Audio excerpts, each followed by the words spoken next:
सत्संगत जी प्यार से कहिए धन निरंकार जी। सत्संगत जी आज हम चर्चा करने जा रहे हैं वास्तविक वास्तविक स्थिरता। सत्संगत जी यह संसार अस्थिर है, केवल निरंकार प्रभु परमात्मा ही स्थिर है।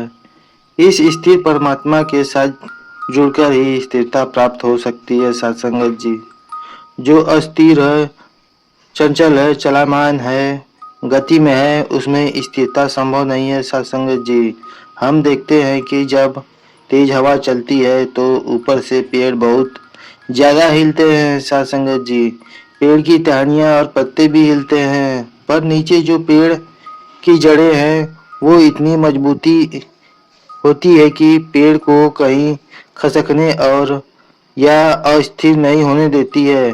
पेड़ अपनी जगह पर स्थिर इस वजह से है सत्संगत जी, क्योंकि जड़ें इतनी गहराई तक जाकर अपनी मजबूती पकड़ रखती है। ऐसे ही अगर हम अपने जीवन में स्थिर होना चाहते हैं तो स्थिर का सहारा लेना होगा। सत्संगत जी जीवन में कुछ भी प्रतिकूल घटनाएं घटती रहे और ऊपर से चाहे हम कितने भी अस्थिर हो, पर अंदर से स्थिर के साथ जुड़कर स्थिर होना संभव हो जाता है।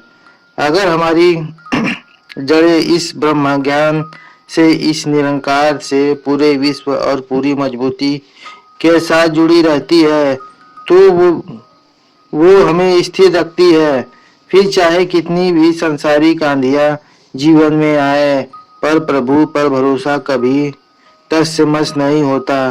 फिर जीवन इस ठहरे हुए के साथ ठहर ठहरा होता है। सत्संग जी अगर हम पानी का उदाहरण ले कि जहाँ पानी एक जगह ठहर गया है तो वो गंदगी बढ़ाने का काम कर रहा है, उसमें मच्छर भी पनप रहे हैं। इसलिए कोशिश रहती है कि पानी को ठहरने न दिया जाए। पानी का ही दूसरा रूप देखा है कि अगर मिट्टी वाला मटमैला पानी है उसमें कहीं रख दिया जाए तो उसकी मिट्टी धीरे धीरे नीचे बैठ जाती है, साफ पानी ऊपर आ जाता है। सत्संगत जी अब जीवन में भी हमें किस तरह का ठहराव लाना है यह हमें देखना है।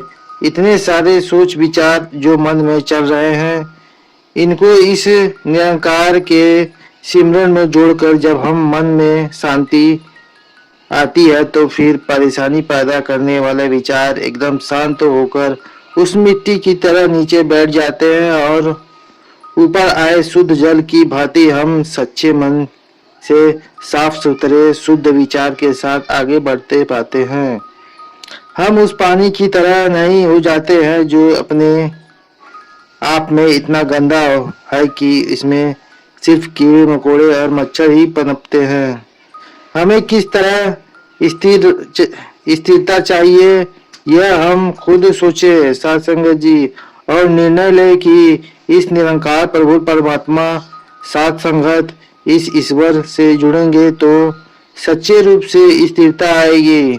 सत्संगत जी ज्ञान के बाद जो विवेक की भूमिका होती है और फिर हमारी चेतनता, हमारी जिम्मेदारियां इतनी बढ़ जाती है कि हर धर्म हमारा सिर्फ निरंकार से ही जुड़कर ही आगे बढ़ता है।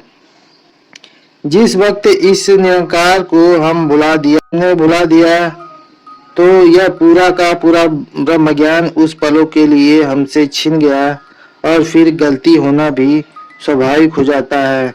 साथ संगत जी आवश्यकता है मन को हमेशा इस स्थिर अडोल निरंकार के साथ जोड़कर रखने की और इस प्रकार जीवन यात्रा को सहज, सरल और अचंचल बनाने की। साथ संगत जी इसमें से प्रेरणा लेकर हम सभी स्थिरता की अवस्था प्राप्त करते हैं। दादा कृपा करे सभी का जीवन में स्थिरता का आधार ले और चेतनता को सामने रखते हुए समय एक एक पल बोल, एक एक कर्म और तोल कर और मन को इस निरंकार प्रभु के साथ जोड़कर एक स्थिर हो जाए। इन्हीं वचनों के साथ सत्संग जी वाणी को विराम देते हुए प्रेम और सत्कार से कहिए धन निरंकार जी।